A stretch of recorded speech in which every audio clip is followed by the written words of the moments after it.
These people who strap themselves with these these IEDs, are they people that are identifiable by the community people? Are they locals? Are they members of the community? Or who exactly are they? Well, let me tell you, as at yesterday, before I came, I had a meeting with the GOC and the brigade commander. They are still doing their investigation. But one thing we are sure, and I interacted with the women and the remains of the suicide bombers. Their faces doesn't look at all like people from Gaza. And be rest assured, somebody would have identified them. So these are people that were brought in because the women plaited their hair and their hands, they have this nalle, or they call it, because they were convinced or indoctrinated to believe that once they detonate the bomb, they are going to heaven straight. The first one was with her daughter. She was holding the hand of her daughter, and people who thought they were beggars. So as she detonated the bomb, it was then instantly 8 people lost their life. And just nearby, when they were preparing the dead ones for funeral, the second bomber detonated the second bomb.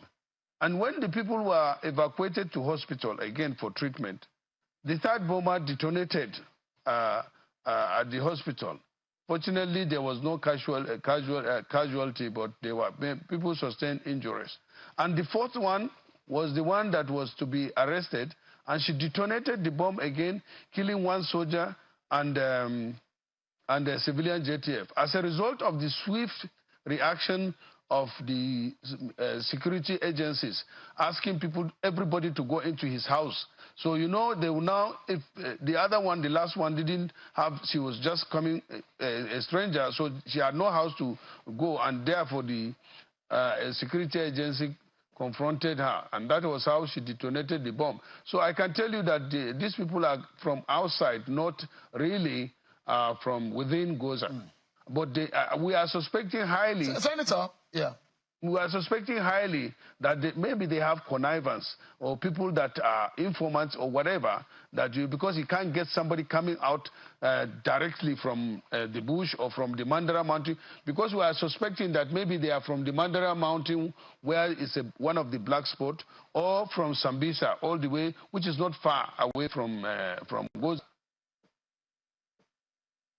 We still have some security challenges, but the military are up to it. An unnerving question for you, because I'm looking at how we can put a permanent stop to some of these craziness in people just waking up and saying, my goal today is to go and kill another human being and put an end to people's businesses and put an end and pin misery to a particular group of people. Now, those who are attributed that some of what we're seeing in the insurgency in the Northeast could be related to the failure of the political elite, which had grown into some kind of poverty and grown into anger and this kind of mental and psychological reorientation that is leading some of these people to it. Has the people, or the people of this area, you being a member of the political elite, is there any lesson that has been learned in ensuring that this kind of scenario does not play out again ever in our country? Well, let me tell you, Sean, this is not an issue of blame. It's not a blame game. The only mistake that we as politicians would take responsibility for is when this thing started. And I think I was a victim. When I was raising the concern about this Boko Haram earlier in the previous government, even during Jonathan, Iletier Adua, and people were politicizing it. It is not an issue that you can only blame the politicians. We also, in our place, are blaming ourselves, because by the time this thing was going on, people were not coming out to expose these people, provide information that would have led to nipping it in the bud until it started getting out of hand. And now that it's out of hand, and we even have external forces joining them, that is the ISWAP from the ISIS, and we have the Boko Haram, and we have criminals among them. So one cannot say that this thing will be brought down to zero level. But as it is now in Gaza, Gaza is coming back. as I said, when journalists visited me today, so far during the government of Professor Babagana Zulum, in my local government, 10 villages, including Goza itself, were resettled. And we are still going on because now there are villages like Asgashia, Wala, and Kuranabasa to be settled. So as you can see, there is a tremendous progress being achieved by the state government, especially under the leadership of Professor Baba Ganazuru. If all this effort is sustained and he has more support that he requires, because everything will require resources, Senator? Yes. Yeah, let me ask you. I was speaking with Chief Dele Mamadou earlier, who wrote in his letter. I can't hear you very well. Listened to by the president. And as much as I don't want to go back into the scenario which left you being removed as a chief whip, but some of the anger which you have as a leader in the APC about the handling of this government in some of the matter of state, and I'd like to know, because you headed the committee in the Senate of the Army, the solution and the solutions are the issues here. Part of your disappointment is that the right things are not being done. Give me an understanding of what you think will be the right thing to be done in fixing this problem. Is the Tinubu government doing the right thing in solving some of our security problems?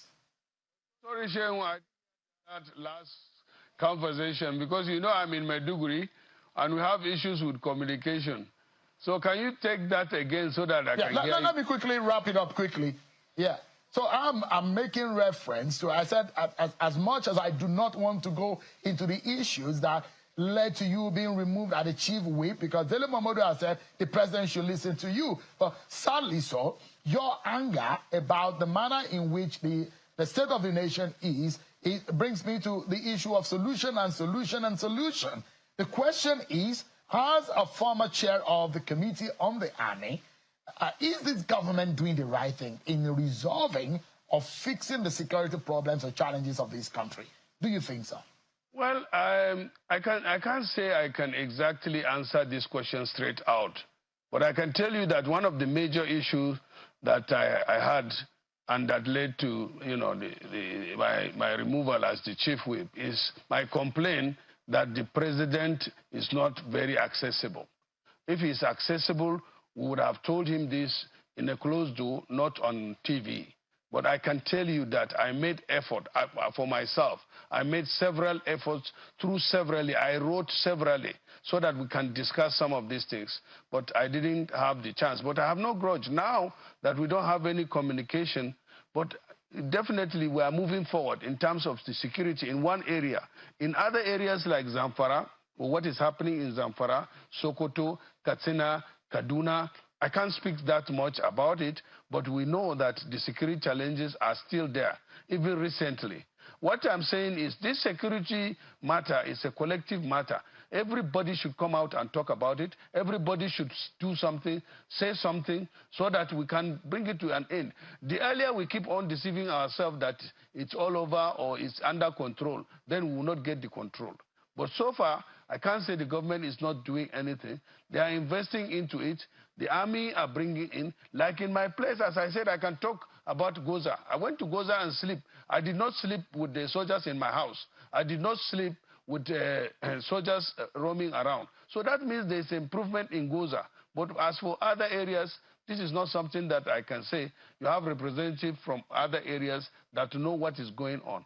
But in conclusion, I want to say, the main purpose of government is security and welfare of its citizens. So the government should concentrate more on that before any other thing. Any other thing is secondary.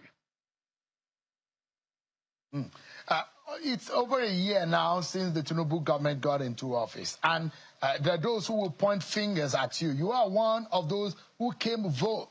We are very vocal about asking Nigerians to vote for your party. You believe in the capacity of your party to lead Nigeria. Over 1 year down the line, there are those who perhaps hold you by your babariga to say, Senator, some of the things that your party promised, Nigeria is not getting it. And those who will say, Senator Ali Ndume, your party has failed in these and in these and in these areas. How do you defend your party in the face of this hardship that Nigerians are facing? Well, as you said, putting it all, the APC is 9 years old, isn't it? And PDP, which was the former ruling party, spent how many years? I think 16 years, is it? 4 terms. And most of the damage started from them. As I told you, I'm not good at blame game. No, our APC, I was one time in PDP. It's not a matter of party now. It's a matter of Nigeria. It's not a matter of party. It's a matter of security and welfare of Nigerians. It's not a matter of party. It's a matter of hunger and insecurity that is facing us. So if we start the blame game, we will not get a solution. It's just Tinubu, as you said. No, it's only 1 year old. Wait. It's a reality. He's only 1 year old. It's a reality of what is on the ground. Whether your party, you are one of the promoters of the party, you promised Nigerians that your party, under the Bola Tinubu government, will fix Nigerians. And those who are asking, Senator Ali Ndume, did you lie to us? No, the promise that your party made to us is not being fulfilled. And that's the question I'm asking tonight. No, I didn't. Nigerians, I didn't lie. On this very program, you made a promise. No, I'm sure if you will be fair to APC, we are just 1 year old. We are just 1 year old. Tinubu's government is just 1 year old. So if we give him a chance, and I'm sure he's listening to most of these complaints out there, and he is a reactive person. You can see, after we shouted on this issue of hunger, he released 20 trucks of grains to each state. He agreed to raise the minimum wage to 70,000. All these are progress. But because of the severity of the problem we're in, and because of people like you, you still say that nothing has been done. If somebody can achieve even these few things in 1 year, everybody was shouting that the fuel subsidy should go. And that was what triggered this problem. So it's not a single decision. Most Nigerians were asking for it. And I think the best thing is to encourage Mr. President to listen more, to open his doors more, and then to do what he needs to do more, because there is all indication that he is willing, or he should take responsibility for whatever we find ourselves. Unfortunately, globally, there is issue of hunger, there is issue of poverty, and it's global. But then that is not an excuse. We have taken government, and I'm sure Are you able to persuade your people, Senator, are you able to persuade your people in your area about the planned nationwide protest? Some of them have called it hunger protest. Well, what would you tell them? Those who say, we do not have food to eat. We do not have money. Our purchasing power had been terribly, terribly diminished. What do you tell them? Would you tell them not to protest, or how do you handle it? You are a political leader. What do you tell them in the face of the hunger in the land? I told you the situation my people are. We are 21 days or 22 since this incident happened on the 29th. We are struggling to go back to farm. We are struggling to survive. And we can see that the state government and other agencies are coming here out to help us. We are dealing with that situation. Do we have time to go and protest again? To protest to who? So I doubt so much if protests will happen in Maiduguri. But that is not to say that people should not show their grievances. My fear is, in most cases, looking at what happened during the NSAS. I hope it doesn't get out of hand. And more especially when we cannot identify the leadership. That makes it more difficult. Because there is a need before strike, even labor that went on strike severally. They normally issue out warning. Now we only see the warning to go on strike. We don't know who are the faces. But as I said, that is not it. In my place, we are picking our pitches. Senator, Senator, we are totally out of time, but in 30 seconds, if you may, the NLC leader had asked the president to listen to Nigerians in the light of the planned nationwide protest. Do you agree with him? If the president is to listen, in what way can he show Nigerians that he's listening? Take that question again. I don't hear you. The NLC, the Nigerian Labour Congress, had come out counseling and advising the government of the day to listen to Nigerians in the light of the planned nationwide protest. If the president is to show to Nigerians that he actually is listening, how would he show it? Just in 30 seconds. We need to close. Just close. I saw second. I second his motion.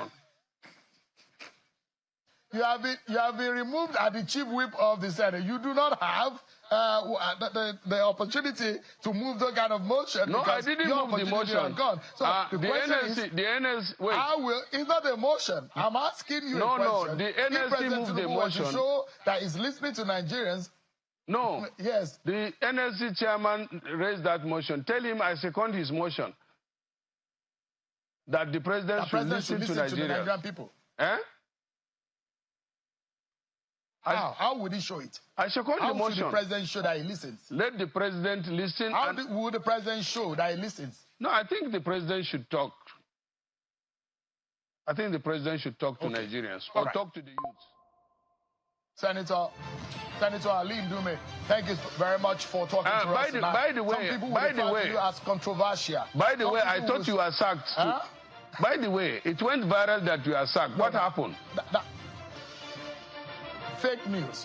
Fake news. Oh, okay. Thank you so much, Senator.